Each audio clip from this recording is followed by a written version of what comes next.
Okay, good morning everybody and welcome to BCP Council's Cabinet meeting for April. What we're going to start to do with today is our housekeeping document, so I'm going to hand over to our Democratic Services Officer Jill to take us through that. Hi. Thank you. Please note this meeting of the Cabinet is being recorded by the Council for live broadcast and will be published on the Council website for a minimum of 6 months. Please could everyone present follow these ground rules. Only speak when invited to by the Chairman.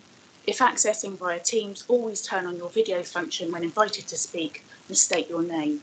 Please use your microphones when speaking and please mute or turn off your microphone when you are not talking. If accessing via Teams and would like to speak on an item, please do so by utilising the raise your hand feature in the bar at the top of the Teams window. For those in the room, please note if the fire alarm sounds, please exit the building by way of the nearest available signed fire exit route and make your way to the ground floor of the multi-storey car park. Finally, please ensure background noise is kept to a minimum and mobile phones and other devices are turned off or switched to silent for the duration of the meeting. Thank you. Thank you very much. Okay, so let's move to the first item on our agenda, which is apologies. Have we received any apologies? I've had an apology from Councillor Hazy Allen. Thank you. Yeah, Councillor Allen's unfortunately not well, so thank you very much for that. We have everybody else leaving. Bobby Dove is attending remotely, so is technically here. Okay, thank you. So then we go into agenda item 2, which is declarations of interest. Do we have any declarations of interest? Not that I'm seeing. So we'll move into agenda item 3, which is the confirmation of minutes. We've all had those, and so I'm proposing, and I believe Phil, you're seconding. Do we have any comments on the minutes for the previous meeting as put before us? No, we don't. So I'll take that forward as unanimous approval. Thank you. So now agenda item 4, which is public issues. So we have had some questions and a statement received. So we very much look forward and welcome those. So thank you very much to the people who, members of the public, who put those forward. The first question we were going to take is from Phil Hanchett on the seafront strategy. So Mr. Hanchett, if you'd like to come forward, then I believe I'll be asking Councillor Mark Anderson to respond. Thank you.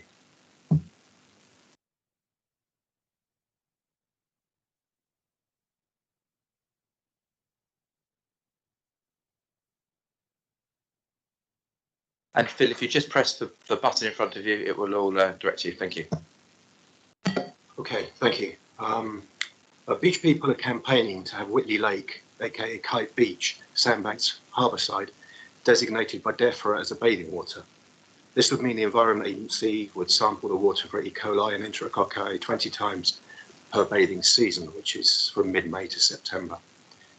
Whitley Lake would then become the only sample point downstream of the large number of combined sewage outfalls in Hulls Bay, which is source of the vast majority of sewage pollution in the harbour. Do any of the council departments, in particular Destination and Culture, have any objections to Beach People's campaign, and if so, what are those objections? Thank you. Thank you very much for that, and I'll come to Councillor Mark Anderson to respond. Mark. Thank you, Leader. I'd like to thank Mr. Hanchett and the Beach People for this question and the determination to get the Whitley Lake Kite Beach designated as a bathing water site. I've discussed this with seafront staff from Destination and Culture and regulatory officers, and as a portfolio holder covering seafront operations, I'm happy to support your request. However, we're not intending to update or provide additional facilities in this area, as this is not land owned or managed by BCP Council. We are, however, conscious of its popularity and use of support improvements. As I know Mr. Hanchett has concerns about water quality, as I do, I thought it would be useful to let him know that I've written to all BCP MPs and recently had a meeting with the local MPs about the water quality in this area. The focus of the meeting was on sewage outflows and the work BCP Council has been doing with various agencies to address this. The aim was also to raise awareness with MPs and to focus on the impact on our harbour, shellfish industry. Sewage, the quality of our beaches was also discussed, along with issues associated with people seeing foul surface water mistakenly perceived as sewage floating across the beaches. And I'll give Mr. Hanchett a copy of this reply in a minute. And also, we've been having a chat. Mr. Hanchett and I are both very much in agreement, going the same way on what we can do about the water quality in the harbour. Okay, thank you very much, and again, thank you, Mr. Hanchett, for your question. Okay, so we now move on to John Sprackling. Good to see you again, John. And you've got a question on the forward plan, and we'll be asking then the Deputy Leader, Phil Broadhead, to respond to you, John. Thank you.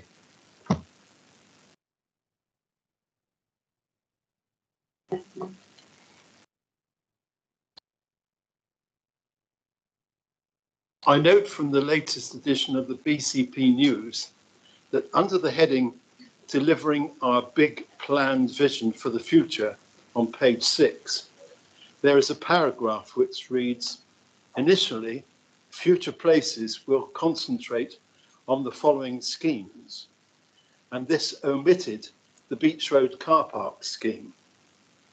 To my surprise, this has been reinstated on the Cabinet Forward Plan, 1st April to 31st July 2022, and listed for the Cabinet agenda on the 27th of July, followed by the full Council on the 13th of September. What is the current status of the Beach Road car park, please? Thank you very much, John, and I'll now move to Councillor Broadhead to respond. John, Phil. Yeah. Thank you very much, Chair, and thank you to Mr. Sprackling for your question and your beady eyes as well, because the addition of the standalone item on the Beach Road car park onto the forward plan was actually an error, and it had been removed. It's because when we took it off last time, we thought we'd bring it back in 6 months because of automated systems, so it has actually been removed from the forward plan. In terms of background, regeneration options are still being considered for the site, but with a clear steer from this administration that we would expect to see an improved public car park element form any part of the development. This is a very underused car park. However, the solution to that problem does not mean getting rid of the car park, but actually, in our view, rather enhancing and possibly increasing the capacity whilst exploring how best to use the entirety of the site as we seek to improve the whole area. With that very firm steer, we expect to see Future Places bring forward draft proposals in due course. Thank you. Thank you very much. Thank you. Thank you very much, both, and again, thank you for taking the time to respond and be here today. Okay, so that's the end of the questions. We do have a statement from Sarah Fisher, so welcome, Sarah, to join us now. And this is, I believe, a statement on the local cycling and walking infrastructure plan. Mrs. Fisher. Yes, for reference, it's being discussed today, the local cycling agenda item. It's reference TCF S6 on page 22 of your bundle, if you want to look there. And this is my statement. This off-road kilometre of greenbelt water meadows floods regularly, but erratically throughout winter. Potentially life-threatening, dangerous, swirling water rises unpredictably quickly, tumbling above and underneath water hazards over varying depths of ground and river channels. No locals venture out, and people have drowned here. In view of this, I cannot underestimate the importance of, one, a comprehensive BCP risk assessment being in place for alerting the public, including arrangements for rapid physical closure of the route at times of mortal danger. Two, there be no street lighting encouraging venturing onto the floodplain.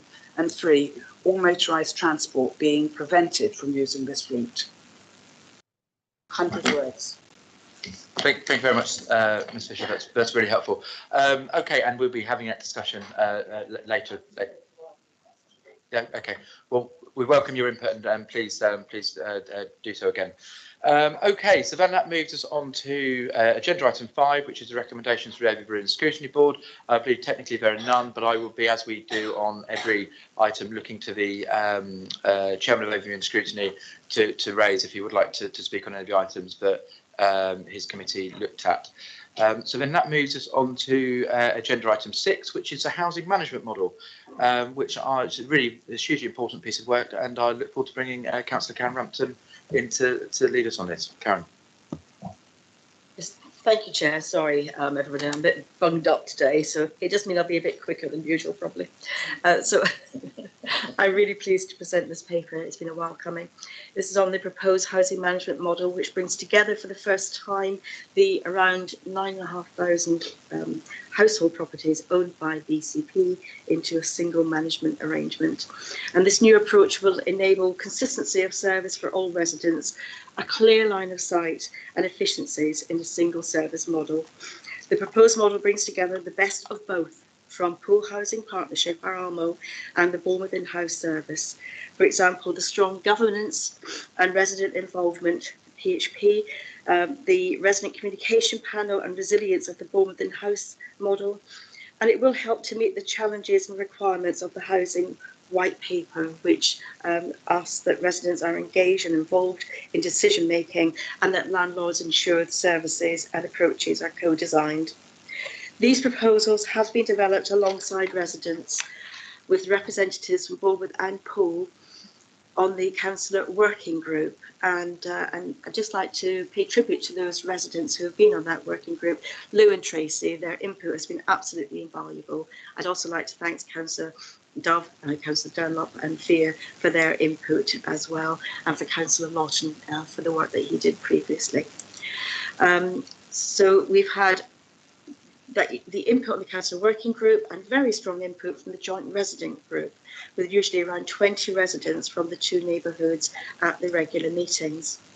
So the paper sets out the consultation which happened last year with broad agreement with the preferred option, and the full details of the consultation can be found in Appendix 1. The model proposes bringing services into an in-house team called BCP Homes, and that was a name that was very much favoured by the residents who were consulted in terms of the working group and the joint resident group.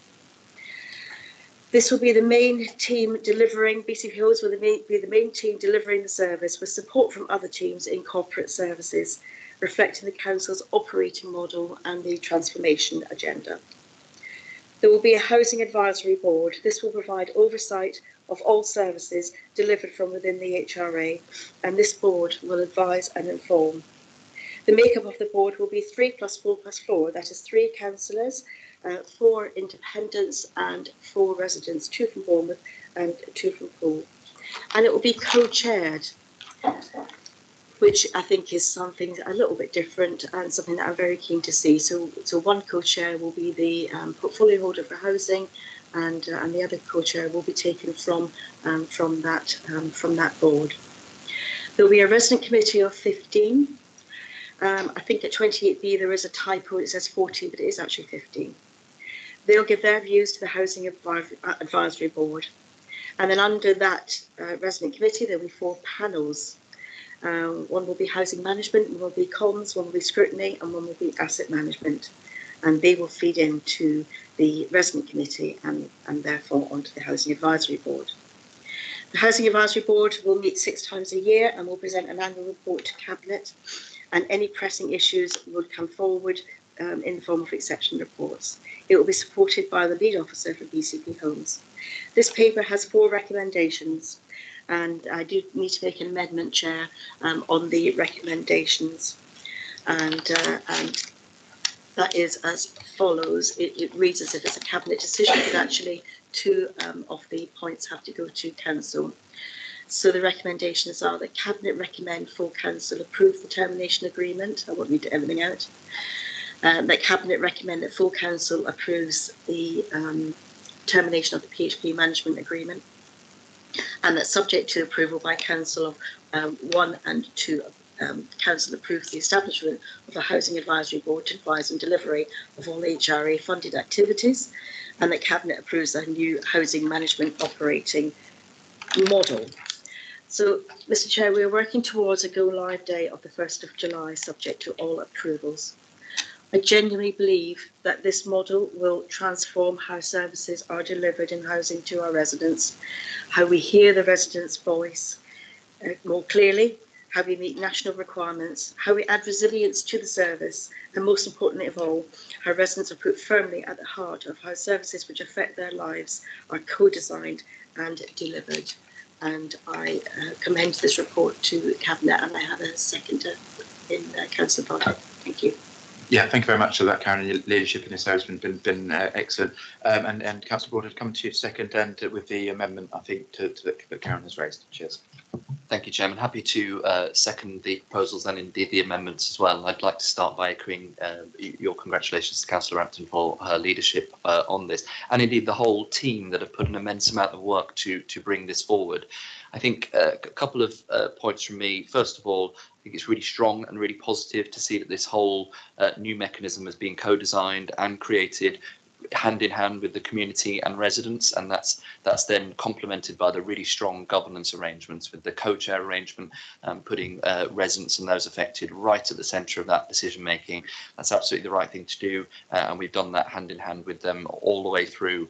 I think it's really obvious. We've talked about this in previous cabinet meetings that we do need one model across the BCP area, and I think the great thing about these proposals is that they take the, as Councillor Rampton said, they take the best attributes of both of the models that we currently have in the Bournemouth and Poole area, where we have that control, and look at the best parts of those to make a new function that is better than I think the sum of its parts. And the fact that we've got such strong agreement for all those that have been involved, including residents and the community, I think underlines how positive we feel about this new model.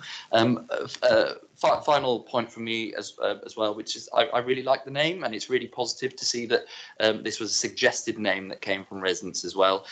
Two reasons. First of all, BCP Homes, it's not BCP Housing, and I think that's really important. We talk about council housing, but let's get real. These are homes for real people, and I think having that strong connection to the council as well underlines the fact that we've got their back, and we are looking after their homes for them and providing new homes for people all the time. And secondly, the BCP part, as we all know, we currently have control of that council housing stock, thousands in the Bournemouth and the Poole area. We don't currently in the Christchurch area, because historically that stock was sold off and is now managed by Sovereign, so that is outside of our control. What is in our control is what we do in the future, and we have big aspirations for providing many, many more council houses in the Christchurch area in the future, so that we get one service across the BCP region, and really putting these strong governance arrangements at the heart of that. So fantastic piece of work, and a lot more to do, but yeah, we are now firmly on that journey. Thank you, Chair. Okay, thank you. That's really great to hear. So I've got so what I'll do now is just pause to see if we've got overview and scrutiny wish to come in and speak on this. So Councillor Bartlett, would you like to come in? Yeah, good morning, Leader. Good morning, Cabinet. Overview and Scrutiny Board are broadly supportive, weren't quite unanimous in their views, but overall very supportive of the recommendations. Thank you. Thank you very much, and appreciate that, Councillor Bartlett. Okay, so now we go to the wider membership of the council, and I've got Councillor Andy Hadley. Andy, good morning. Good morning, Leader. Thank you. Yeah, I think as Councillor Rampton has said, the opportunity that working co-production with the residents is really important. I think the existing service in Poole is very well regarded, and the residents show less support in the feedback than perhaps residents of Bournemouth to it. And I think that's a tribute to the team at PHP, particularly Sue Spence and her team. Need to be congratulated on the work they've done, and I'm sure the same would be true of the internal team in Bournemouth. So I have two concerns really, I suppose, about the proposal. One is it states that we're following the wider transformation model, and the risk really of making some of the mistakes that we've had with other services, or certainly the hiccups to service, and planning is the one that particularly I'm thinking of there, making staffing reductions before transforming the service, and the extended period with separate functions, and what we can do to hopefully avoid some of those lion traps that perhaps we've fallen into already. And the second is around communications. The value of a responsive phone contact came up significantly in the feedback from residents. The strength of the existing service in Poole certainly, and I note the intent to collapse that into the general contact centre function in time. That's currently pretty awful, and you can spend a very long time waiting on the phone to speak to someone, and I'm quite concerned about that, particularly because there's a low level of online usage amongst some of our elderly residents in sheltered accommodation, and also some people with limited income and limited access to the internet. So those are things I think we have to be really cautious about, not destabilising the service, and as you say, making it better than the parts rather than losing that impetus. Thank you. Yeah, thank you very much, Councillor Hadley. So, do any other members of the wider council wish to speak on this paper? Diana Butler's raised. Diana, if you could come to the table, thank you, and then I'll ask the portfolio holder to respond. Yeah. Thank you, Leader. Yes, I'd just like to comment on this because living in Poole and in Creekmore Ward, I've actually experienced quite a lot of very positive involvement with PHP. I've found them very accessible, open and organised, and really they've been the only organisation that actually invited councillors to meet them when we first became councillors in 2019. And they actually issued us with this lovely folder of all their contacts. So I hold them in high regard, also for the building and planning of the new housing in Hilborn, in the Creekmore Ward, which, you know, was excellently done with lots of consultation. So I'm just a bit worried that if they're not going to be doing it anymore, we will lose all that, because a lot of my work, I haven't heard a lot of residents complaining about them. So really that is the worry. And I'm wondering what they're going to actually do. Will they disappear completely, or will they have their own schemes elsewhere? Because their model is excellent. They've actually got a whole list of all their housing, all their offices linked with different aspects, and all the phone numbers that you'd ever need. And you get straight through to somebody, and if they can't answer your question, they'll put you through to somebody else, or they'll find out and come back to you. So I'm just a bit concerned. I'm a bit like Councillor Hadley, that communication is key, really, and having somebody on the end of the phone is really important, and knowing that they're going to act. So that is really my addition to this. That all eggs in one basket doesn't always work. Thank you very much, Councillor Butler. That's a really helpful contribution. So I've got something to say on that as well, but I'll ask the portfolio holder to come back first. So, Karen.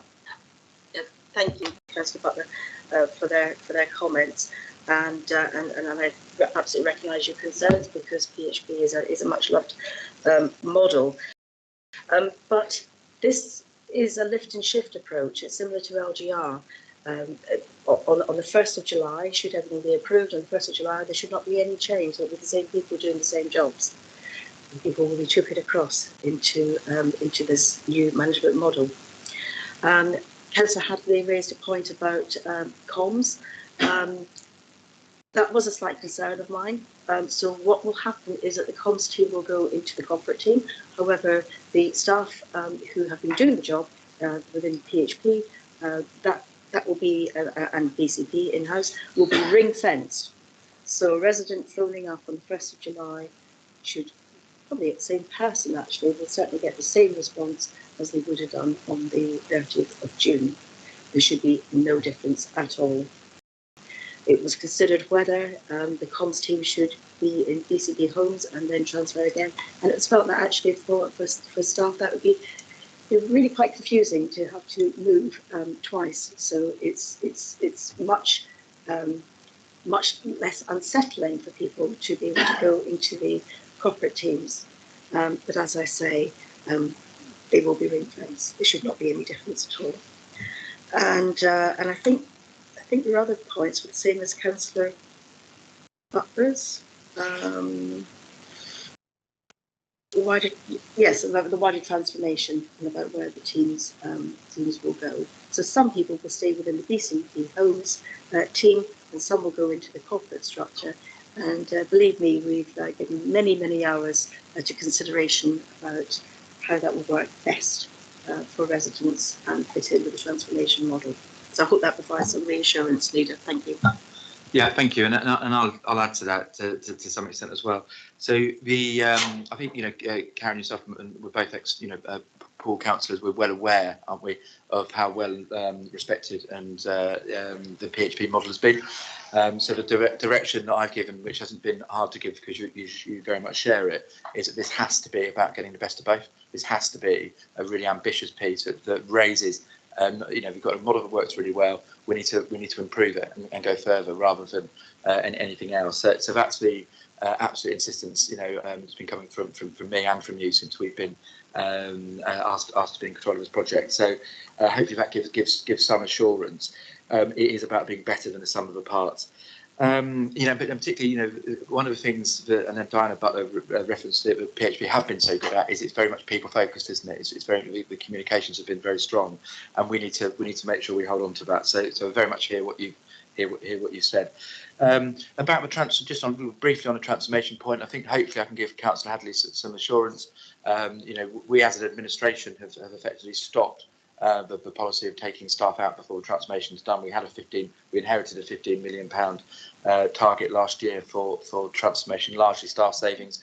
We said that wasn't the right time to do it. The right time to do any transformation is when you've invested in the back office systems to move it forward. So we moved that 15 million to 2 million. So hopefully that gives Council some comfort that we're having a much more transformation focused, getting things right rather than taking people out for savings early, which is hopefully helpful.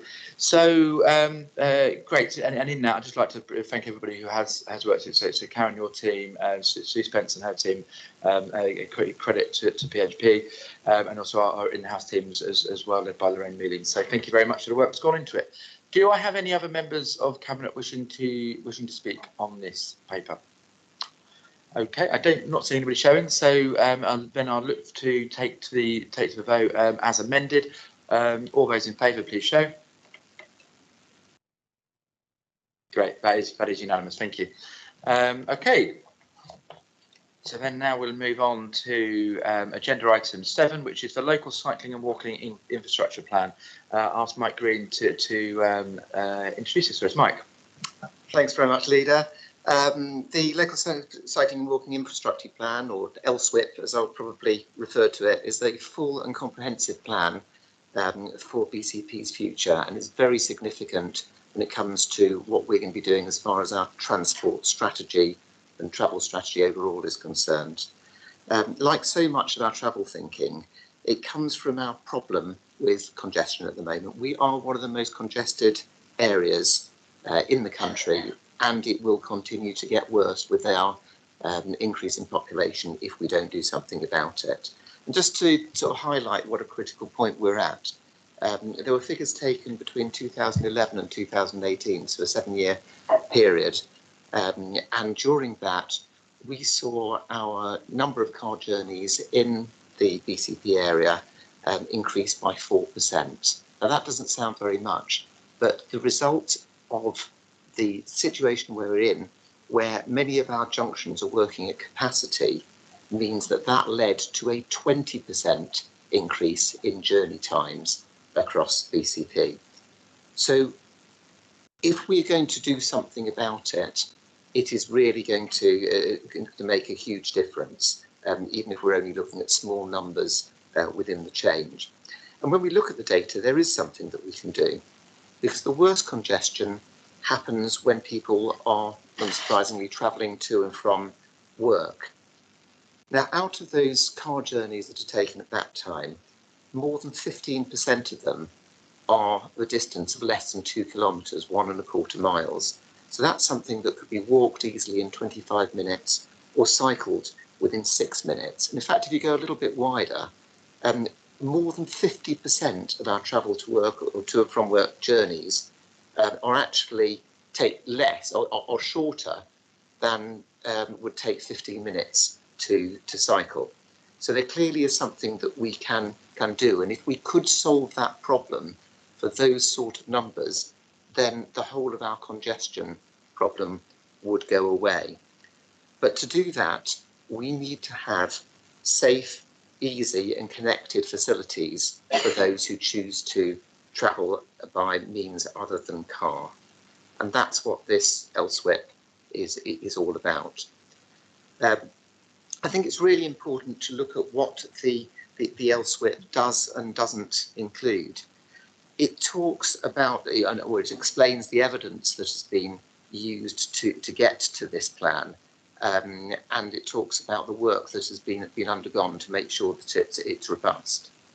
And then it goes on to propose a planned network. And network really is the key word here. We're talking about a mesh of connected routes where people can walk and cycle. It starts off with the primary routes, which are, as you'd expect, the more major roads and more major routes going through. And then the mesh gets finer and finer as we look at the proposal for the secondary secondary routes, again for both walking and cycling. It also includes in there the walking zones, because recognising where people travel from and to, particularly when they're moving either to work or to the place where they go to shops or other communal activities. And so it identifies 3 walking zones around the 3 town centres for our 3 towns, and those have an approximate diameter of approximate radius of about 2 kilometres. So again, about 25 minutes walk, something like that at absolute maximum. But it also recognises that we've got another 17 district centres, which are very important for many people. And so it looks at zones of a 1 kilometre or about 12-minute walk around those as well. What it does not do is look at specific detailed design for any of those routes or any of those zones. So it then goes on to talk about a programme of how we might achieve that mesh over the long run, and it is very much a long list, or indeed a very long list. It identifies that the barriers that are there for people walking or cycling on those key routes at the moment, and it identifies the interventions that might be used to get round those. It divides them into what we might be looking at in the short term, and particularly those that are already funded, and that being up to 3 years. And then it goes on to the 3 to 7 year medium term ones, the 7 to 10 year outlook for the longer medium terms, and what we might look at in a decade or more, and defines those as longer term. It does refer to them with a very rough estimate of what the financial costs might be, but it doesn't go into the detailed financial predictions and the detailed financial bids that we might be looking at to be able to achieve these. But I think the most important thing on this is that they will evolve over time. This will be a living document, and what we expect now to be doing in 7 to 10 years' time, for example, priorities will move, routes will change, and we will redefine these as they come on. And key to that, and relevant to the public statement that we had from Ms. Fisher earlier, each of those where there is a significant intervention will have a round at least of public consultation to ensure that we get it right. As we're going through into the document, it also includes information about the government policies and guidelines and how the LSWIP is complying with those and encourages activity in the same way as the government does, and about how critical that's going to be in obtaining government funding as we go forward, both for these and for the general travel network around here. Fundamentally, the LSWIP is very much about how we tackle the congestion problem. It's, as ever, in the stuff that we're talking about at the moment, it should be classified under your travel, your choice, giving people the choice to be able to decide how they are going to travel about and to do so in a safe, fast and efficient way. There's been a huge amount of work, as you'd expect, to go into a comprehensive plan like this, and I would like to thank the officers involved. I see that Ian Wilson is on the call, who I know will be able to answer any more detailed questions that I can't get to. So I would like to thank him and the team, and I hope that Cabinet members will support this and will be able to take it forward to Council. Thank you, Leader. Thank you very much, Mike, for that. That's great. So technically, I'll second this and then look to move to our Cabinet Lead Member for Levelling Up to further introduce the item. Toby. Thank you, Leader. Yes, just to delve down perhaps into some of the more social benefits that we will have from this LSWIP. Certainly with my Levelling Up hat on, the Levelling Up impact of this, I don't think can be underestimated, aside from the obvious health goals and health impact this will have when more people are encouraged to walk into cycle, will be massive. But also at a slightly more less well-known point, I think, is the impact that this will have on transport inequality, which is something that many members picked up at the Levelling Up members seminar that we had not too long ago. It certainly will impact the fact that in areas that are most in need of levelling up, it will introduce this much cheaper alternative to a private car. It will get them out and more connected. I think the one thing that is most obvious in certain areas that are most in need of levelling up is the fact that they often feel cut off from other local neighbourhoods. They feel separated from the rest of their area. And with these significant new walking routes and cycling routes, I think will go a long way to combating that. Another point is the fact that this mentions livable neighbourhoods. It's another point that was picked up by other members, in that people need to be proud and people need to feel safe in their areas. And when there's far more provision for safe walking, safe cycling, there will be less pollution there from private cars, and people will be much happier within the local neighbourhoods. They won't be forced to travel into other places. So I think that the social benefits to this are perhaps not as obvious as the immediate benefits towards lack of what's the word? I lost it. The word for lots of traffic. We'll stick with that. Yes, congestion. Thank you. I knew it was there somewhere. But yes, so I'll leave it at that. Thank you, Chair. Great, thank you very much both for introducing that. So I don't believe this was picked up at the overview and scrutiny meeting, but I just paused to see if there are any contribution coming. No, so I will move to wider membership and come on to Councillor Hadley. Andy. Thank you, Leader. Yes, as Councillor Green highlights, that improving the safety, convenience and efficiency for walking and cycling as promoted by national government in the gear change and highlighted is really important.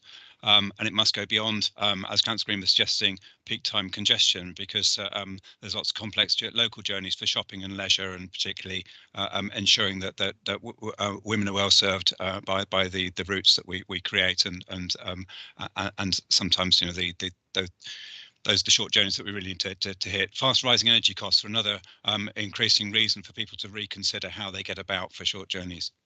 So I regret hugely that the current administration chose to politicise and undo some of the very few measures that we managed to implement under the Unity Alliance, and stoked public opposition to the directives that came directly from the Conservative government. These links are, of course, amongst those highlighted in the LC Whip to solve. Under paragraph 18, it details consultation with communities and ward councillors. I'd be really keen to see training given to ward councillors to better acquaint them, in particular with the health, congestion, air quality, safety and public space opportunities that progress on this agenda provide.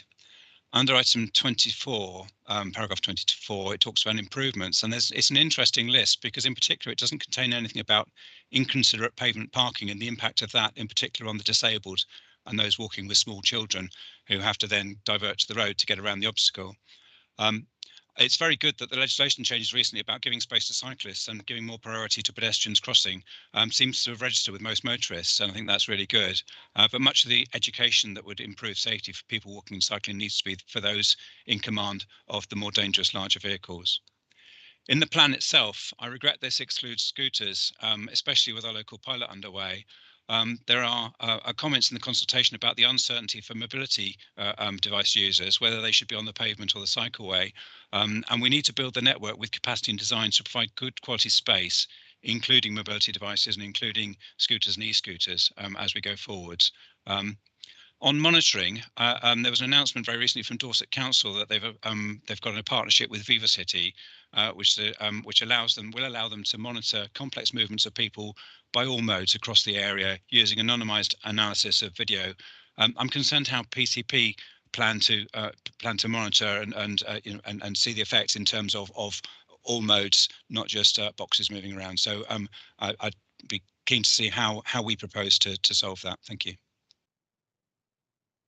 Thank you very much, Councillor Hadley. So, Councillor, would you like to come in back directly now or at the end of any discussion? I'll come at the end if that's okay. Okay. Okay, thank you. Are there any other members of Cabinet wishing to speak? Just while looking to that, oh, sorry, I do apologise. Councillor Bartlett, can I bring you in first, Steve? Yeah, thank you. I'm not speaking before, just as a member. I did read the report. I just want to compliment the officers for a very professional report. Absolutely outstanding piece of work. The detail is incredible. I just wanted to pay compliments to them for the report. Thank you. Yeah, and I'll echo that, Steve, as well. I think it's really something very, very well put together.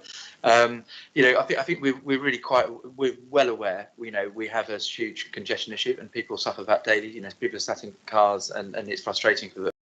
On a daily basis, one of the most congested areas in the country, and we've got a really high level of car use in very short journeys, 2 kilometre journeys, comparative nationally. So it speaks to, you know, a problem we're all trying to address, which is that lack of you know, that historic lack of options that we're now significantly addressing.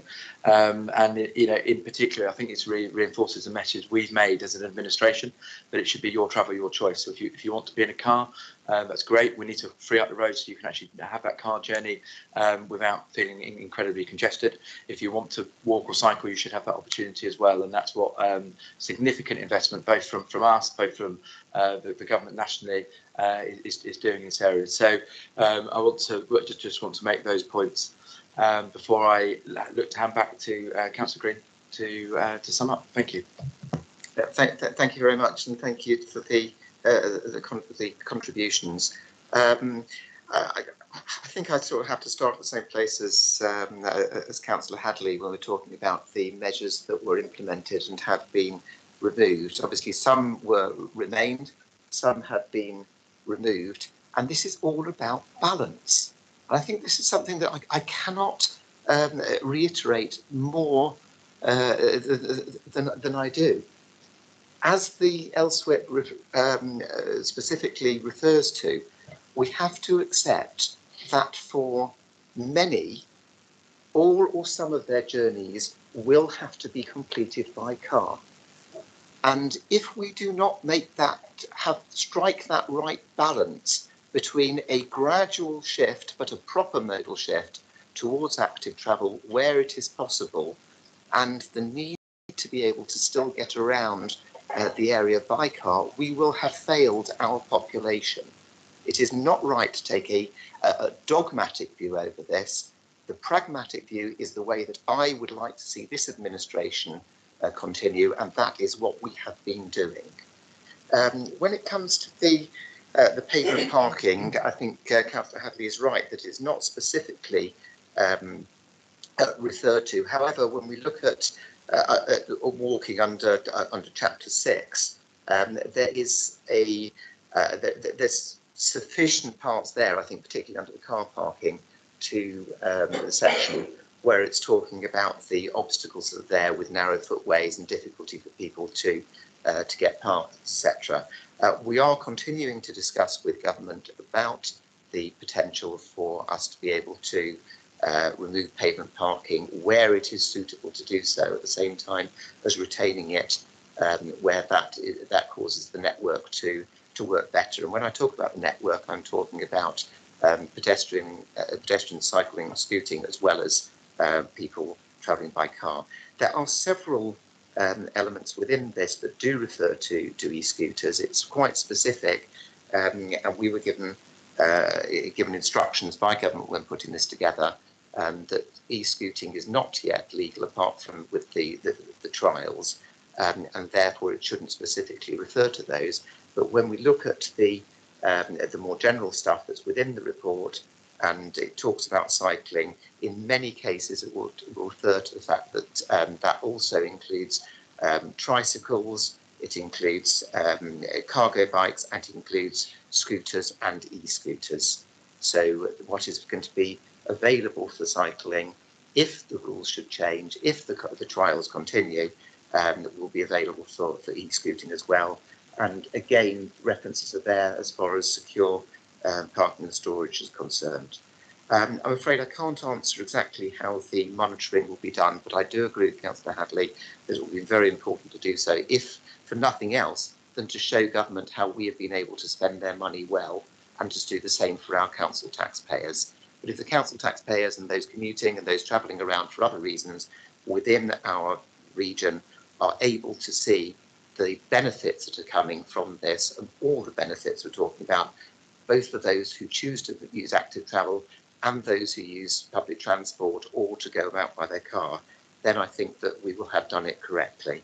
I will join Councillor Bartlett again in congratulating officers. I do think that this is an exceptionally well written, clear report which shows a true direction for how this administration wants to take travel forward within here. And so once again, I'll just ask Cabinet members to join me in endorsing this as it moves forward to full council.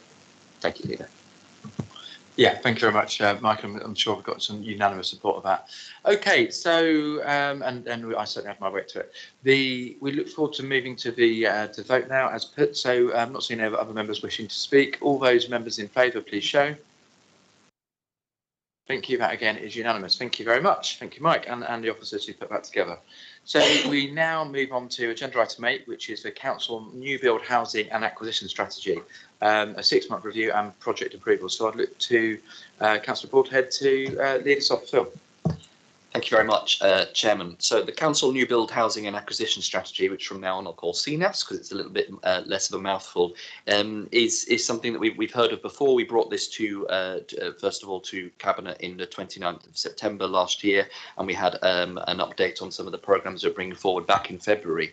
And it's our effort to completely transform in a really game-changing way how we are delivering council homes across the BCP region, how we are not just taking them on an individual basis, but working towards a much more programmed approach. But more importantly, how we're absolutely turbocharging the number that we are delivering as well. And I'll come back to it a little bit later in my summary. But we did in our big plan talk around delivering over 1,000 direct delivery council led homes within the area. And this programme and this update that I'm presenting today talks around all of the progress that we've made in not just bringing those plans forward, but actually starting to deliver on the ground.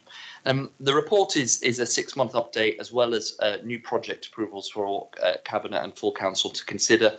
And as it says in the executive summary, it's split into 5 main areas. The first, the schemes that are currently on site, around 359 units, and additional 8 schemes that are going to be on site within 6 months, which I think is a fantastic record. And I'll go through a few of those very quickly in a moment. The second part is looking at how some of our policies are evolving, both BCP and national policies, in particular the extra care housing strategy that we're working on that will form a really important part of our housing strategy and deliveries. The third point is the budget that we put towards this capital budget, which currently approved in February was 175 million. And within this report, we're now extending that as we bring forward new programmes for approval. Fourth is how we're interacting with our regeneration arm, Future Places. They're taking on some of the former housing sites because they're much more appropriate for redevelopment, and that presents a new challenge, a new opportunity for the housing team to find more, but more importantly, use the budgets that were provisionally allocated in those to bring forward some of the harder to reach sites. And then finally, as I mentioned, bring forward specific project approval for 4 of the 33 sites we've identified today. Chair, I'll just quickly go over it. We talked about a programme approach for this, but I'm going to refer to a few of the numbers of the programmes and just what they actually mean. So programme 1A is the ones where we've got the budget approved and we're actually on site. Programme 1B are those where we budgeted, project approved, and we've actually tendered for the works. Programmes 2A are for those that have been budgeted, project approved, and works tendered in the slightly different areas. And 2B are those that are budgeted. We then move to Programme 3, which are additional sites that are going through where we're budgeted and we're taking forward the progress. Programme 4 is a new scheme that we're talking about around acquisition of street properties and new land that we want to acquire, because it's not just about the council current owned land, but how we can actually acquire new land in the future. And then Programme 5 was our harder to reach sites, many of which we are now taking forward in this paper into progress, and that becomes the new Programme 3B. So very complicated, but it shows the level of detail that's going into this. You can find this summary on Appendix 1, but what I would draw your attention to, and bear in mind these are not just pipe dreams, these are projects that are currently in train. At the bottom of that, it talks around the total units that we are now in hand to deliver, and true to our aspirations, the number at the bottom is 1,489. So if anybody wanted to see in hard, cold numbers what we're actually doing in delivering and preparing BCP council homes across the area, it's in writing in that appendix. Moving to the last 6 months. The last 6 months have seen a number of changes that we have to reflect as part of the programme. First of all, our local plan process. We've now completed the local plan issues and options consultation, and as part of that done an intense amount of work around what the actual housing need is going to be, and that is reflected in the updated programmes and projects that we're bringing forward. I mentioned our extra care housing strategy and how we're incorporating that into the programme as well, and again we are going to be increasing the number of units within the extra care housing significantly as well. Future Places is now bringing forward a number of regen sites I've mentioned. They will have housing elements of their own, but also because they have taken a few out of the housing stock, if you like, it then gives us budget to bring others forward. The government are bringing forward new legislations that we have to reflect as well. The Building Safety Bill brings down the potential building heights from 18 metres to 11 metres, and that will have impacts upon the proposals that we're looking to bring forward in the future. And again, the new future homes and building standards makes major building regulation changes, which we're incorporating as well. In particular, new homes in England having to produce around 30% less carbon emissions, and new buildings that are not residential having to cut emissions by 27%. We're well ahead of that, Chairman, as we will see in a moment. A number of our homes that we're bringing forward have either passive house standards or very close, so we are ahead of those building regulations changed as well.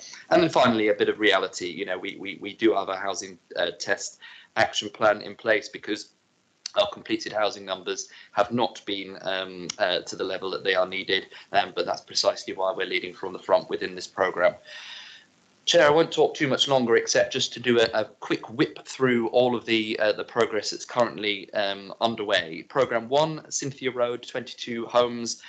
We're now forecasting practical completion later on this year in October. Just very briefly, I should have mentioned at the start, and I haven't got the appendices in front of me, but should we wish to discuss any of the detail in the confidential appendices, then we need to go into private session. But I'm sure you're not. Absolutely. Thank you, Chairman. And I will keep the conversation around the proposals, appendices 1 to 4, to a real minimum. And like I say, we do have that option to talk deeper in confidential session if we want to. I don't think we need to, because we're approving outlines at the moment.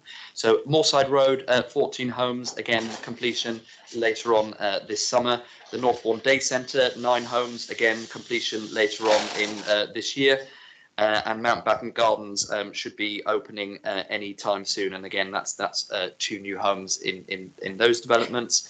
Again, carrying on the work that's underway, we've got 24 homes being delivered at Craven Court, where work is expected to start this month. Wilkinson Drive, 11 homes starting next month. Templeman House, 27 new homes for rental, which are underway already, and we saw site work begin only a few weeks ago. 12 homes at Dock Lane, 11 homes at Cabbage Patch, again all on site or very close to being on site. And again, within the report, it talks around all of the next stage of sites that are expected to start, most of which in the next 6 months. The big ones of that, Princess Road, which is going to be 119 homes and a 20-bed hostel. And again, a few that we're now bringing forward, Hillbourne site, school site, 110 homes as well, of which we're seeking further approval. So a tremendous amount going on. I've talked around the new elements of the strategy as well, around acquisition of residential street properties, as well as some other sites that we're trying to bring forward. And then finally, on paragraph 13, it talks around sites that were in the harder to reach kind of second phase that we're now bringing forward, and they're in annexes 1, 2, 3 and 4 of this paper, particularly the 43 Bingham Road site, which will bring forward 6 new homes, land at Crescent Road, which will bring 8 new homes, and Rowshot Hill, where we're talking around 46 new homes. Chair, I've spewed loads of figures there, but I think it's really important for people to understand that we're absolutely taking this seriously. We've gone from bringing papers every now and again on individual sites to a huge programmed approach looking to deliver 1,400 homes. Dozens that are either currently underway or about to hit site and having been tendered in only the next few months. And the paper today not only looks backwards at that last 6 months of progress, but looks forward by bringing forward Annex 1, 2, 3 and 4 for approval with the budgets to get them underway as well. One final point. The consequence of this of these new sites going forward means that we do increase the capital budget from what is currently 175 million to, just bringing up the actual, to I think 185.4 million. But that just reflects that we're absolutely getting on with the job and delivering council homes across the BCP region at pace. Thank you, Chair. Great. Thank you very much for that really full introduction. And yeah, it's fantastic. It's great to see that we're, we started as an administration really trying to turbocharge ambition across a number of areas, and this is definitely one of them. But it's great to see the delivery now kicking to that with the turbocharged delivery as well. So thank you. I'll bring in Councillor Karen Rumpton, who I believe is seconded. Karen. Yes, thank you, Chair. And there's nothing much I can add to Councillor Broadhead's. Sorry, just turn my phone off. Statement. It's a really good paper. My inbox is filled on a daily basis with people who are having housing issues, who are in desperate need of homes, usually because their landlord has, wants to do something else with the property, live in the property themselves, and it's absolutely heartrending. And the only answer is to build more homes and build them at pace. And I'm really proud that this administration, since we took over, is doing exactly that. We're building at pace. We're building quality.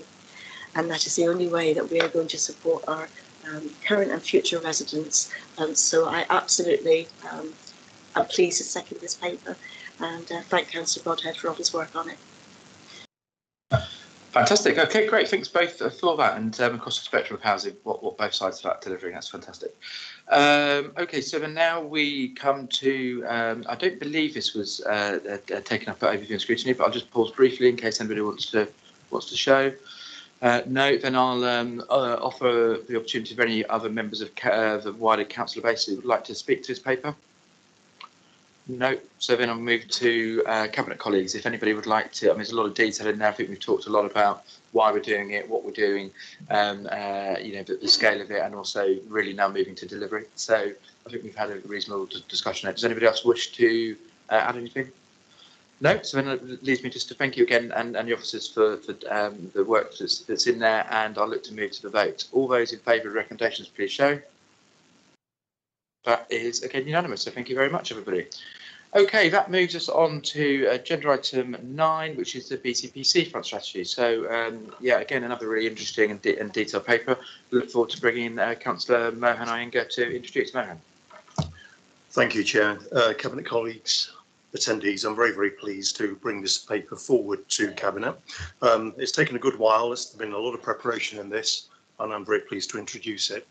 The paper in front of you, the strategy, puts out a bold vision for the investment in the entirety of the seafront. There's 26 miles of coastline and inlets, particularly in Christchurch and Poole, and there's around 15, 16 miles of sea-facing coastline. It's a big area. It's an area not so much important in terms of its size, but in terms of its importance in the hearts and minds of everyone here, primarily residents, but also visitors as well. The paper puts forward a vision for the investment in places, the infrastructure, the natural environment, in health and well-being and active living, but also places for enjoyment, for education, for eating, drinking, and for entertainment as well. Secondly, it provides a framework for the prioritisation of projects. What's not in this paper is a programme plan over the next 5 years, literally because of the scale, the scope, the complexity, not least, of what's contemplated along the seafront. What this paper limits itself to do, admittedly, is to put forward all the projects known and contemplated at this moment in time and puts forward a basis for those projects being prioritised according to need, according to benefit, and according to feasibility as well. And of course, this will be an ongoing picture.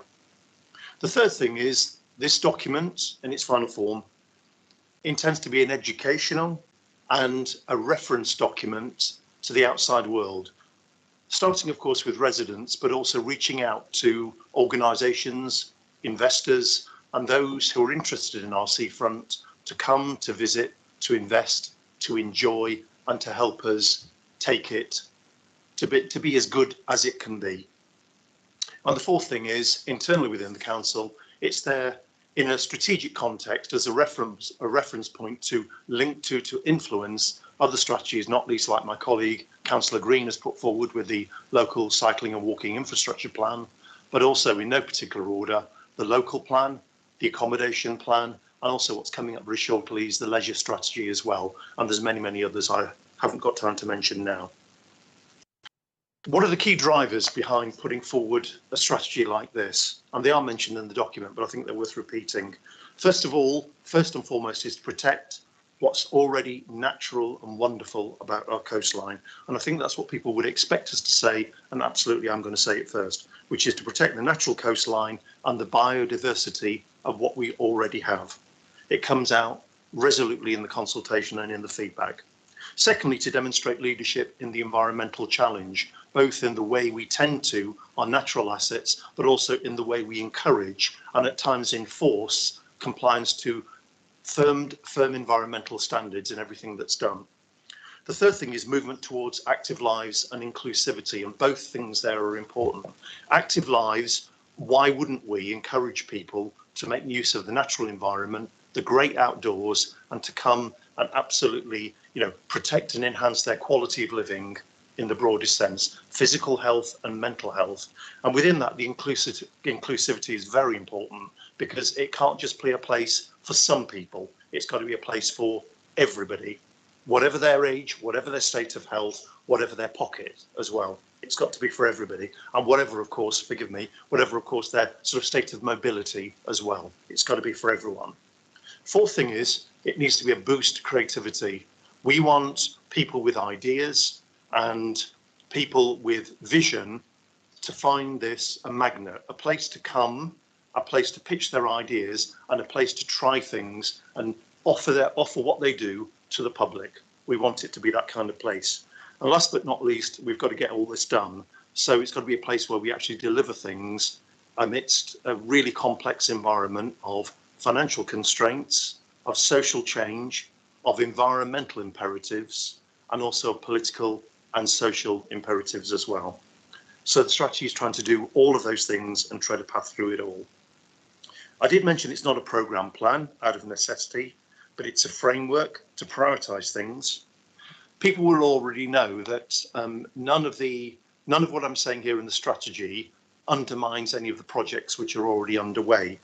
People have already seen Shore Road go in, and I'll just pick on a few things. The Durley Environmental Hub is already taking shape, and I encourage everyone to go and visit as it's going up. Southburn Bistro is at an earlier stage, and something great is going to happen there.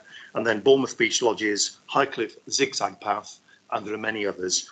And more still on the drawing board and still on paper, Sandbanks Pavilion, Camper Cliffs Pavilion, Hengistbury Head Outdoor Activity Centre, where I absolutely want to see that continuing as a strong, varied sports and exercise and activity centre, and also Muddyford Beach Cafe as well, of which news is constantly evolving.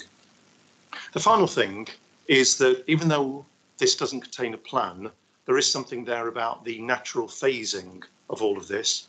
Over 2 to 4 years, we need to really attend to some of the basics, but some of them are really big basics here, to do with the infrastructure and the amenities. And some will say we'll get the water taps and the toilets. Yep, absolutely. They're in there. They're absolutely needed. The power supply, for instance. Then over the medium term, 3 to 7 years, there's something there where we can start to evolve the identities of the 18 character areas. And that's enough time to have thought through, developed and secured buy-in to literally thinking about how can we position each of those areas into the fullest expression of what it needs to be. And then the third part, over 6 to 10 years, is where, starting now, of course, we've got to be thinking about major landmarks, major infrastructure. And I won't get away with not mentioning things like Bournemouth Pier and Boscombe Pier, and things like that, where actually we've got a job to do and we've got to be sort of thinking and planning for it now. I'll finish there. I am looking wholeheartedly, Cabinet members, for support for this, but we know it's an evolving picture, and my commitment is to keep people broadly engaged and keep people support as we go forward. I'll be delighted now to hand over to my colleague, Councillor Beverley Dunlop, to second. Thank you. Thank you very much for that full introduction. I'm really pleased to go to Beverley now. Bev. Thank you. I think my colleagues already outlined just how amazing our coastline is, and I do think it's something we shouldn't forget, and we're really lucky to have it. And we have this glorious range from, as you said, inlets, harbours, muddy patches, wild, wet, windy to wide, sandy beaches. And I think all of that is integral to the culture of the BCP region, and the development of it is also integral to our three towns, their unique flavours, how they might link together. And I guess the whole thing is really about how it works for our residents and visitors. And I think what's sort of before us today is really a significant placemaking framework, a collection of some projects already underway, a lot of potential projects that have been consulted on that reflect the aspirations of the big plan, the towns, our residents, our visitors. And it's kind of a visual of who we are, our values, and demonstrates our ambition for the region. And these projects, to me, are about the look and feel, the experiences, how we use and engage with space. In this instance, obviously, the coastal space, the great outdoors, the quality of life, our memories, the things that we sort of keep with us forever. And I think what we probably set out here is kind of the backbone on which to build all of that. And we have conducted some extensive and interactive consultation, and we have some very clear messages about our priorities. But the whole thing's been positively received. People see things in that mean something to them. They see the place they live in being reflected in that, what's been presented in terms of those different locations. I'm delighted to support this paper. It's meaningful to me. Everyone knows I'm really passionate about the cultural development, how people feel, how they enjoy space, and how all that enriches their lives. So I say, please, everybody support this paper, and let's kind of get on with it. Thank you. Yeah, absolutely. And thank you very much both for that. Okay, so I've got, first of all, again, I don't believe this was taken to overview and scrutiny on this occasion. I think there's been a strong debate about it historically. So I will move to, first of all, Councillor Andy Hadley as one of the wider members of Council wishes to speak on this paper. Andy. Thank you, Leader. And just briefly, I think Councillor Donald actually just said, and the seafront is really cherished by many people, including the internal harbour elements, and I welcome this policy laying out the future for it. What strikes me most from the consultation is that whilst the administration are keen to trumpet a world-class resort, our residents really don't want to see the beach overdeveloped, especially the areas there are a promenade, Prince Beach, which people find a challenge and unwelcome.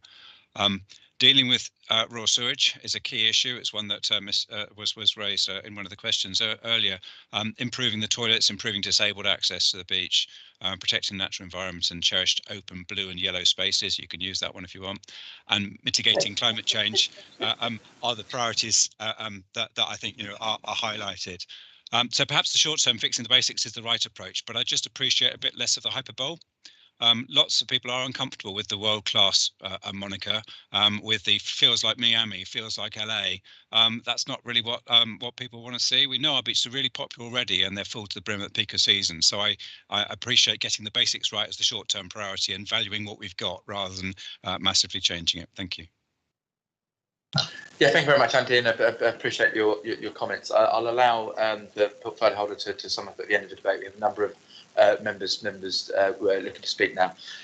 Okay, so let me go first to, I've got first Councillor Barron, and then I'll come to the floor before going back to Nigel Brooks. Councillor Barron, Steve. Morning. Thank you, Leader. I really welcome this paper.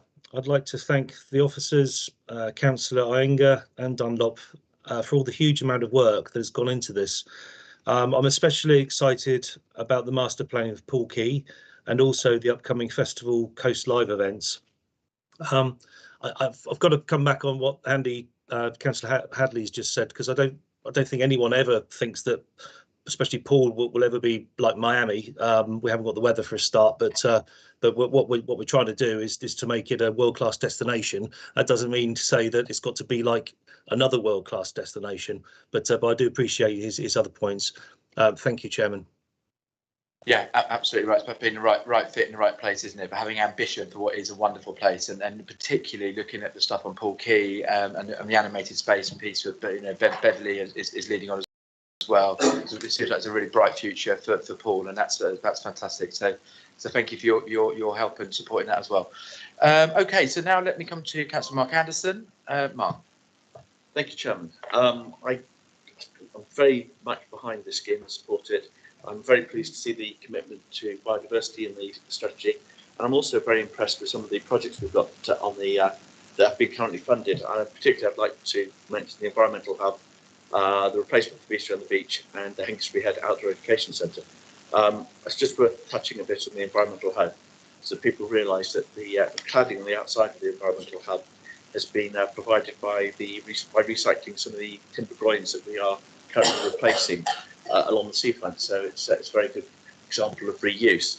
And I'm also very pleased to see some of the sustainable impacts that are coming up in this project, including the renewable energy generation, the improvements to waste management, which is again being done by the environmental hub, and also the new community facilities. So I would hope everyone will be happy to support this. Thank you, Chair.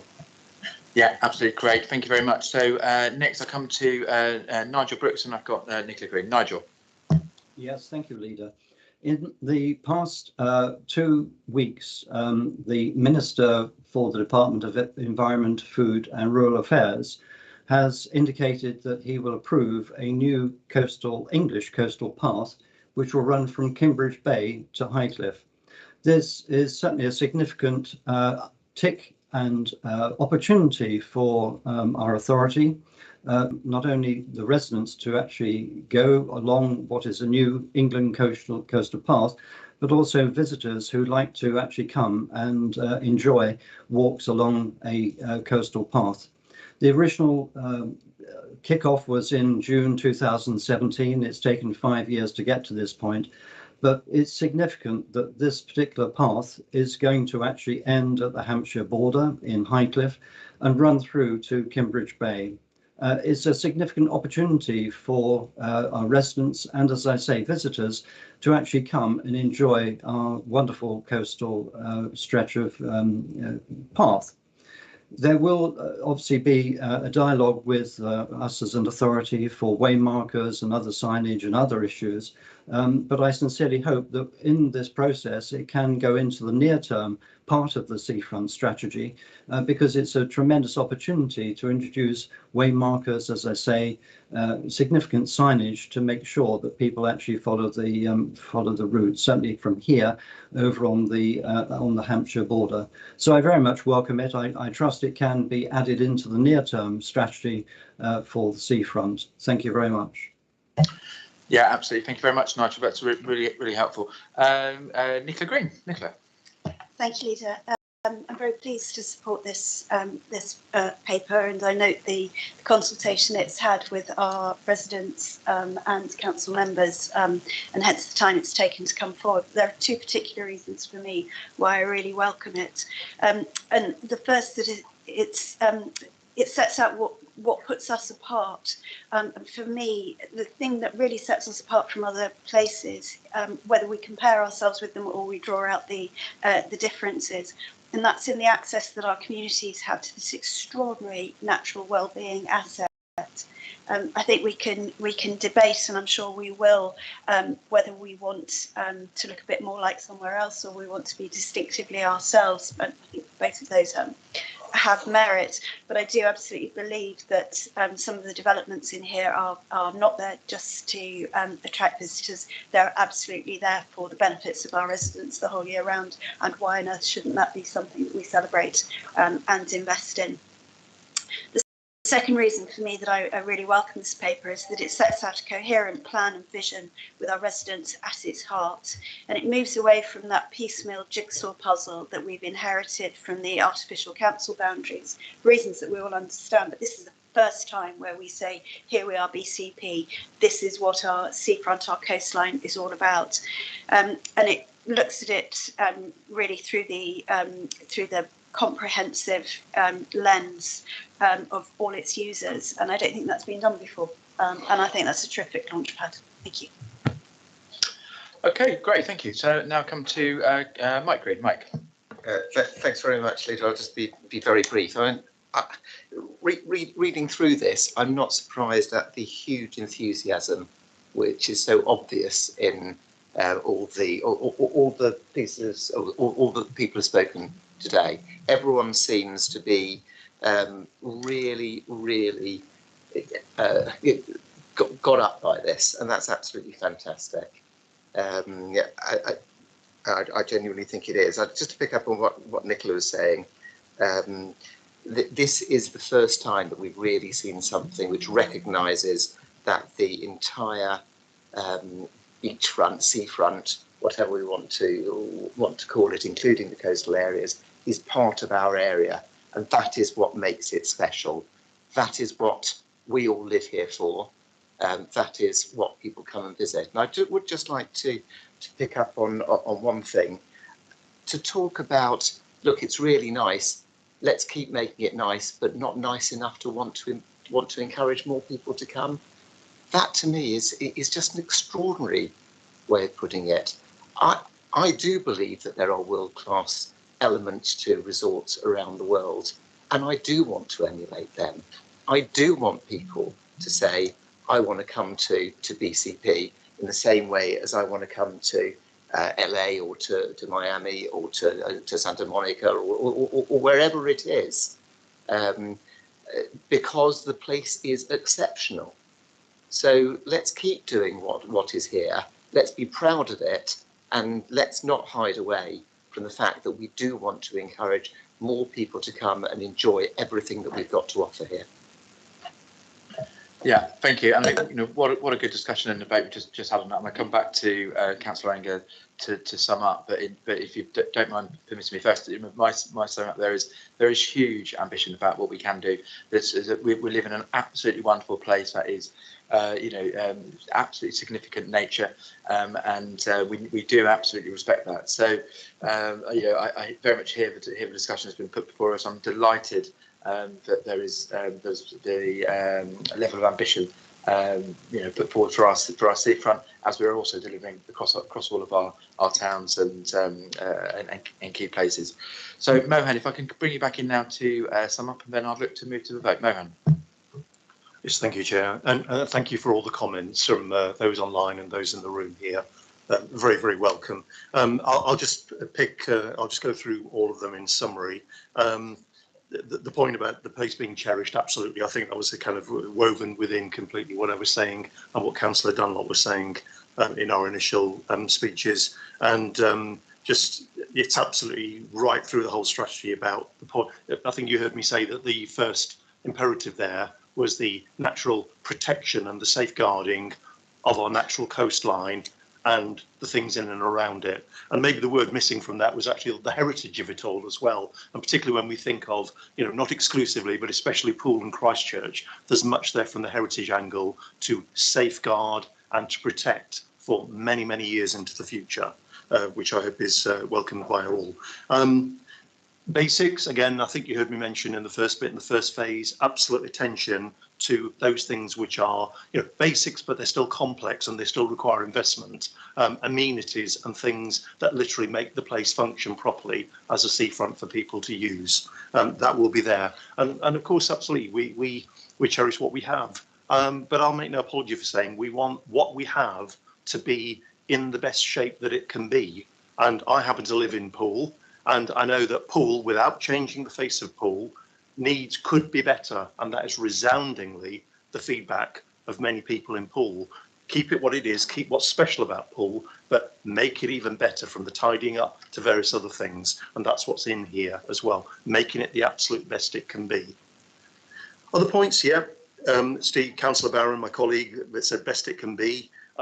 Very, very welcome from Councillor Brooks about the DEFRA, and what particularly is nice within that is it's an announcement from DEFRA, but it's an example, again back to the local cycling and walking infrastructure plan, of how these things link together, because we're not doing separate pieces of work with all of this. We're doing something that is coordinated and linked together for the benefit of our residents and for those who come to visit us, and they should see something that is really seamless across the whole patch. Thank you, Councillor Green. The community access, we covered accessibility and the ability for people to come to the seafront. And by the way, within all of this, and I know this is something Councillor Dunlop also feels strongly about, we still haven't got that quite right about people feeling the seafront is theirs and they can come physically, they can come to the seafront and it's for them to enjoy. And that's a challenge going forward, and we're earnestly on that path. People have got to feel that it's theirs and they can come, it's for them, they know what to do and they can really enjoy it.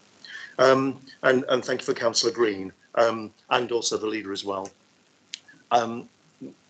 We're proud, absolutely proud of our seafront, all the inlets and everything. We're proud of it. Why wouldn't we be? People would expect the council to be proud of it, and people would expect us to do everything that's within here. I'll finish there. I could obviously talk for much longer, but thank you, Leader.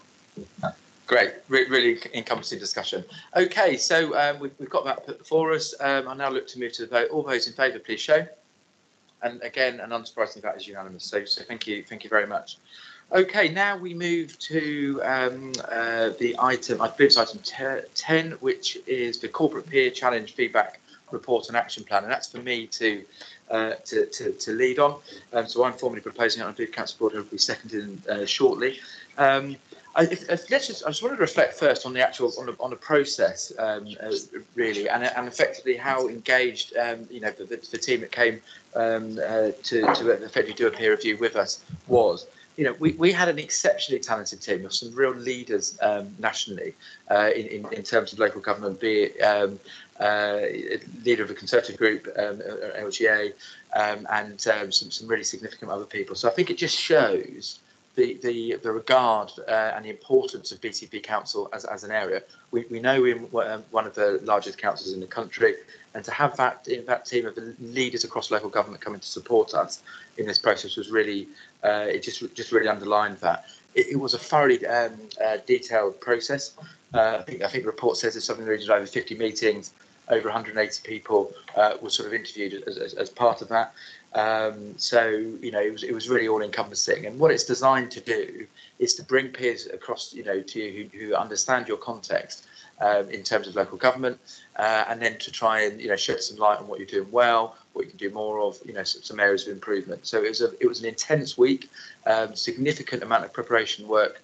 Particularly, I'd like to thank Bridget and her team for the significant amount of work that went in before this, as well. So what actually did we get back from it? I think we had a really, I was very, very proud of the feedback.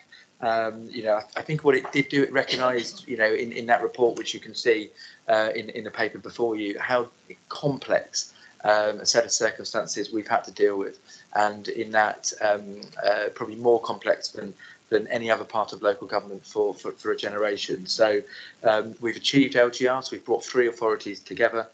We have a massive and ambitious transformation programme, and we've had to do that with the last 2 years influence of the pandemic as well. So there was some really hearty and strong praise for one, recognising what we've done, but what we've been able to deliver in that context. So I would like to personally thank the Chief Executive's team and all our council officers and colleagues who have helped us deliver that.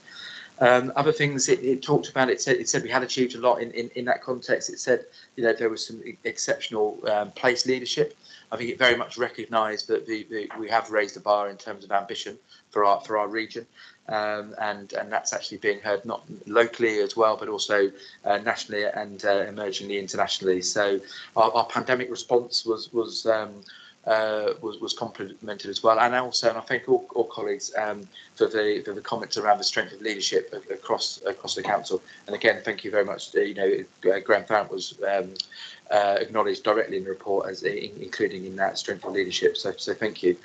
The last thing I was just going to add was effectively around what it did speak to about our staff.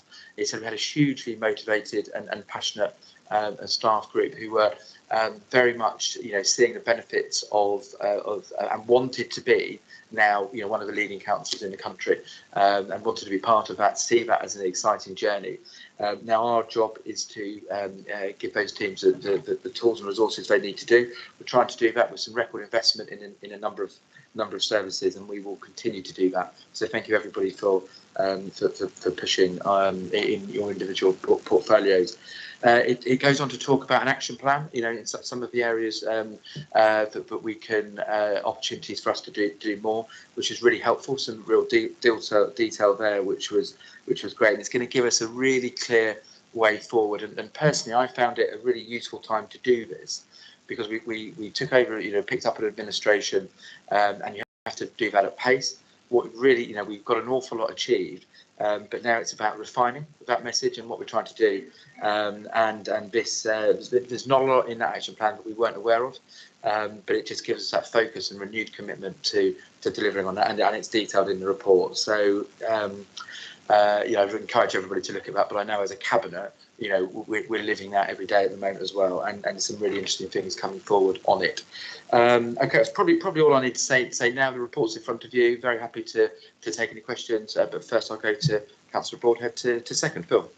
Yes, thank you very much, Chair. A couple of reflections from me. You mentioned the calibre of people that we attracted here to do our peer review, some of the cross-party senior people from a political level from across the country, but also some really senior officers from other authorities.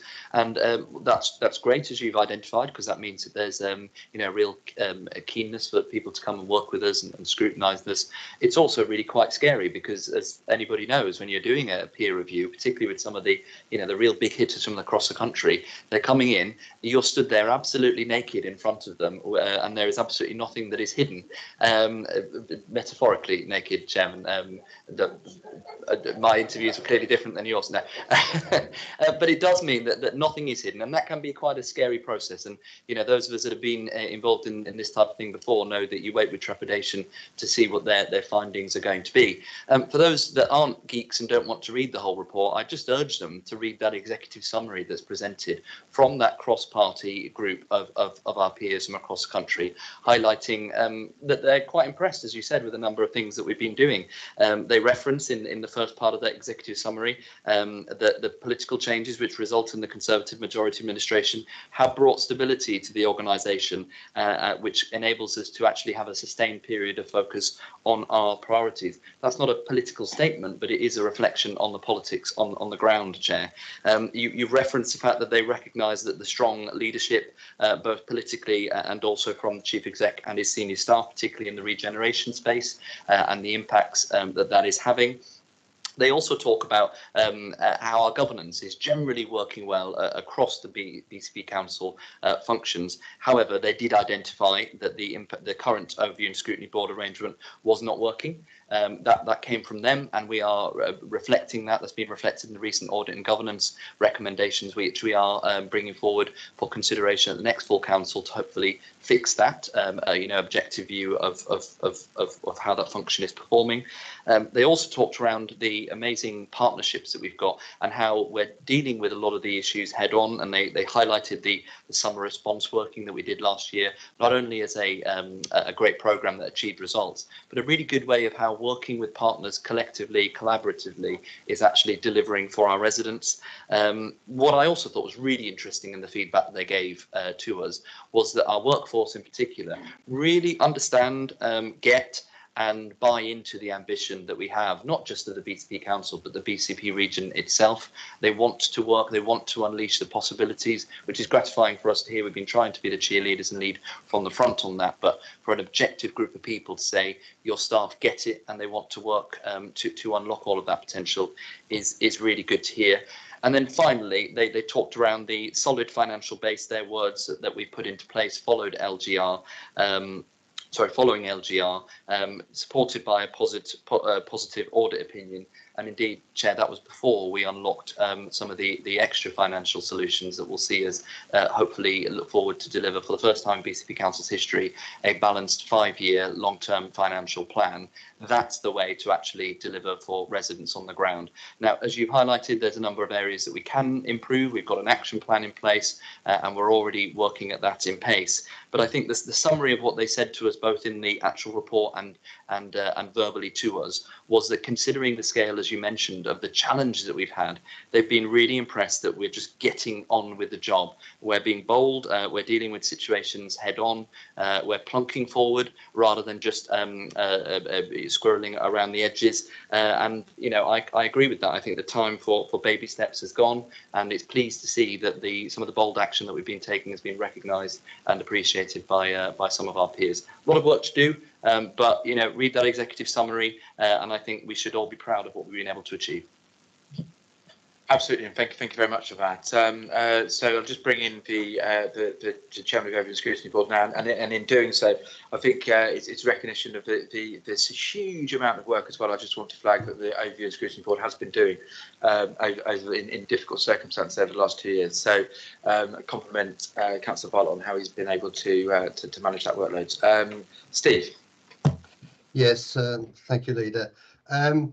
We didn't actually come up with any recommendation at the meeting, but before I go on to a couple of issues, I do take exception to the wording. I think that Councillor Broadhead just said that the report said that the ONS was not working.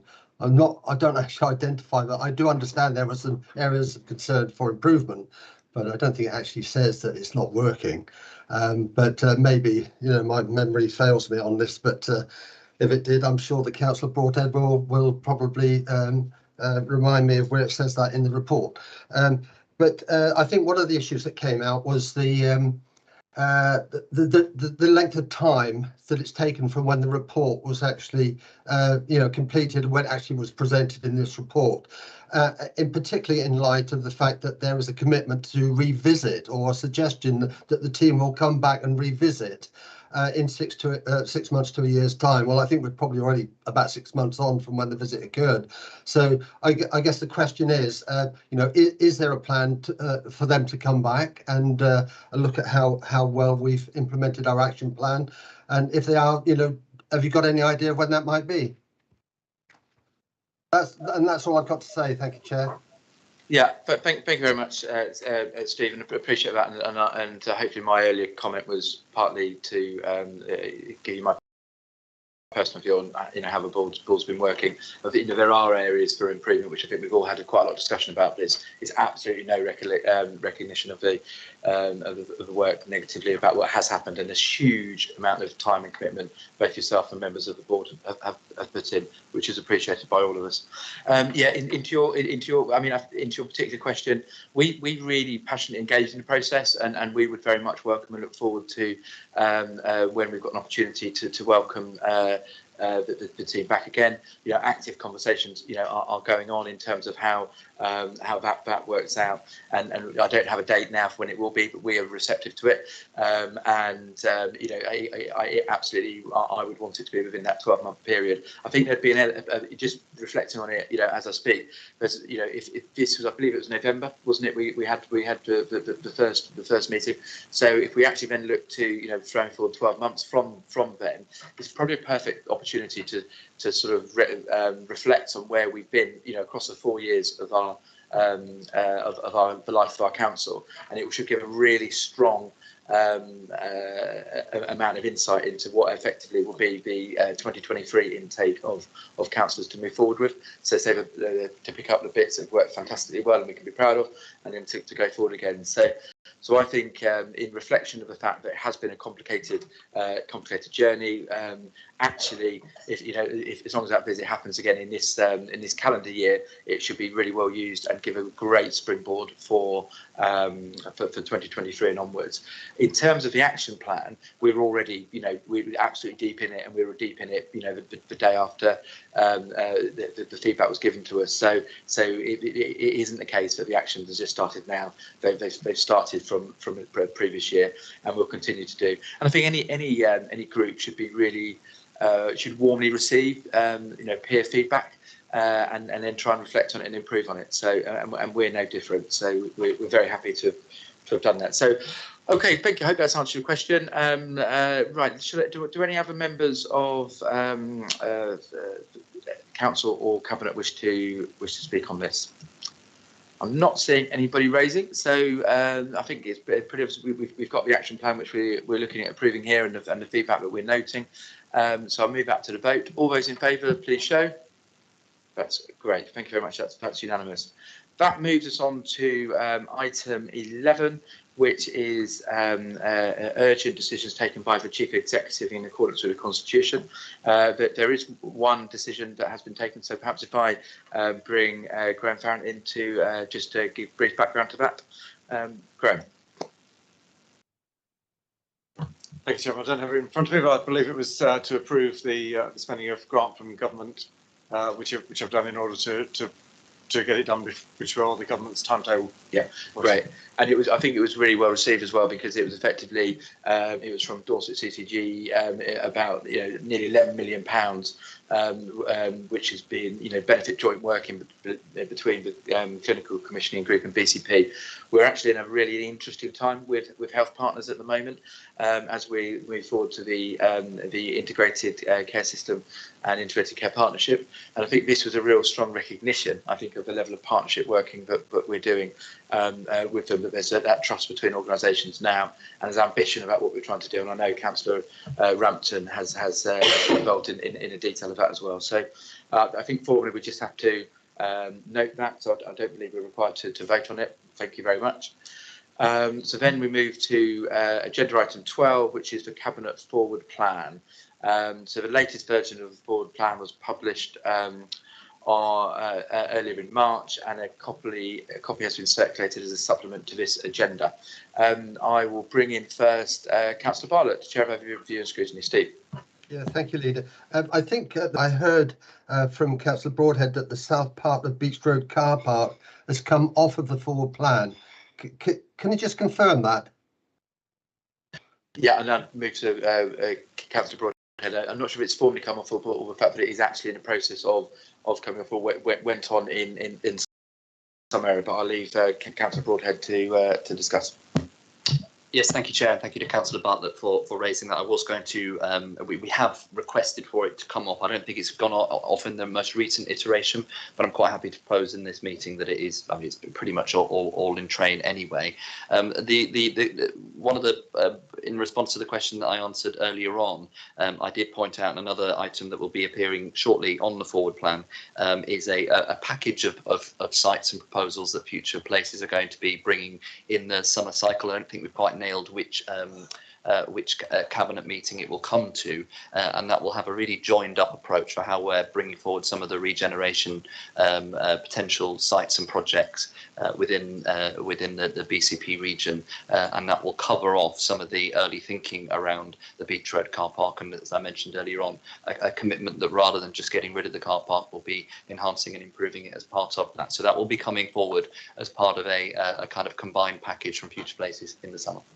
Which I'm really looking forward to. Steve, do you want, come back? Just got one more query. I would just follow up on that. I mean, one of the difficulties we've had in overview and scrutiny is the fluctuating cabinet forward plan.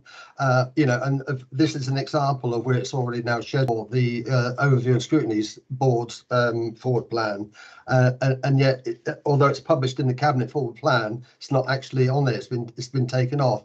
So, and just to follow up on that, we've got BCP Future Places Limited, and at the moment the plan is saying it's coming to cabinet on the 25th of May. Now, is that correct? Because I'm hearing a rumour that it's not actually coming to cabinet on the 25th of May.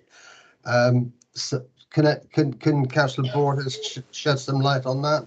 Yeah, so I can, Steve. Effectively, that is the current plan. We're looking at that bring it to the June full council meeting, which is the plan. If there's any slippage in that, you'll be first to know. So other than the Beach Road piece, the forward plan is up to date. And Steve, I'll also I just want to acknowledge what you just said, and we've had that that conversation privately. There is a frustration about the movement of the forward plan. We have talked about that as a cabinet and cabinet and CMB, and that those comments have been heard and should be reflected as we move forward. Okay. Was there anything else? To say that the BCP Future Places Regeneration Update comes to Cabinet on the 25th of May, and I think what you're saying is it's actually going to come through in June. No, so to be clear, it was coming through in May, and my understanding was it hitting the July council cycle, so it needs to hit the May overview and scrutiny. So that's my understanding. If anything changes on that, we will obviously let you know. But just on that particular thing, there is a significant amount of work going across a number of sites. What we've done with the CNAS piece, as I think you'll see, is actually try and bring it all in one block. We think that's a really good way of actually bringing this type of work forward. So you can have a good deep dive on it at overview and scrutiny. We can at cabinet. If for any reason the scale of that moves it back, we'll let you know. But the current thinking is very much that it will be hitting the timescales outlined. Thank you very much. Okay, great. So are there any other comments on the forward plan? I'm not seeing that. So I believe it was just I've got that's Steve's hand. I've just checked my agenda before I close the meeting. That was it. Yes. Okay. So next on the agenda is for the leader to formally close the meeting, which I will do joyfully. Thank you everybody for your attendance today, both in the room and online. And thank you very much.